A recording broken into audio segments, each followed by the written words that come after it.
Красочные выступления народных коллективов, песни, подарки – всего этого удостоился Камрадский государственный университет. Ему исполнилось 26 лет. По такому случаю в стенах учебного заведения собрались все учащиеся, студенты, уже окончившие университет, преподаватели, представители местной власти, иностранные гости. Представители иностранных посольств также посетили празднование, выразив готовность к сотрудничеству.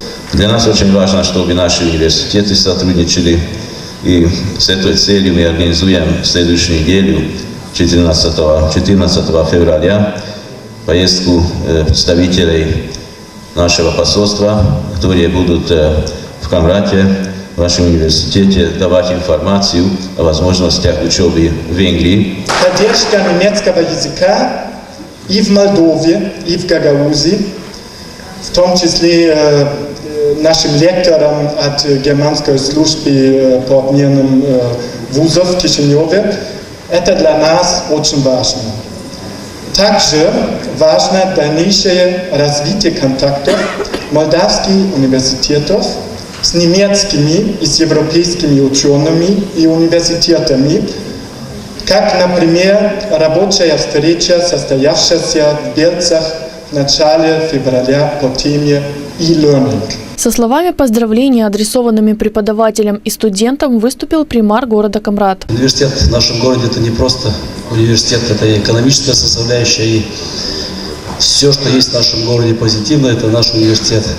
Мы на совете приняли решение также вручить подарок университету на сумму около 5000 лей. Сегодня мы можем гордиться университетом, который сотрудничает со многими иностранными вузами и студентами, завоевывающими различные жизненные высоты. Но на пути к становлению учебного заведения не обошлось без трудностей. Сейчас очень легко говорить, когда мы видим, что университет состоялся. Но тогда, в 90-м году, представьте себе, наверное, 90% не верили, что будет университет.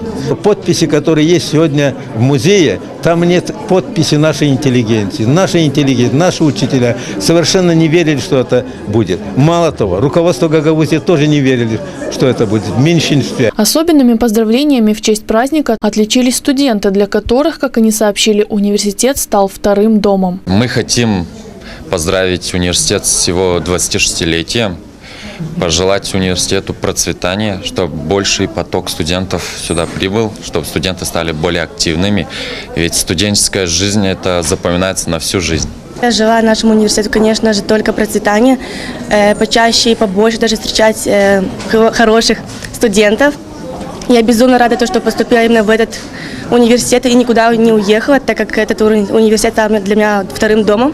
Я бы хотел пожелать, во-первых, университету многих лет процветания, чтобы данные стены всегда чувствовали наплыв студентов, чтобы здесь была уютная атмосфера, чтобы сюда стремились именно за знаниями, потому что данный университет, он единственный в своем роде на территории Гагаузии, и, можно сказать, он является очагом, именно тем самым гранитом, который все стремятся грызть, чтобы получать новые знания, чтобы находить свое призвание в жизни и чтобы работать именно в свое удовольствие. Мы любим наш университет. Ярким событием праздника стало подписание ректором университета Сергеем Захарией и директором центра Петром Пашалы соглашения о сотрудничестве между КГУ и научно-исследовательским центром имени Марии Маруневич.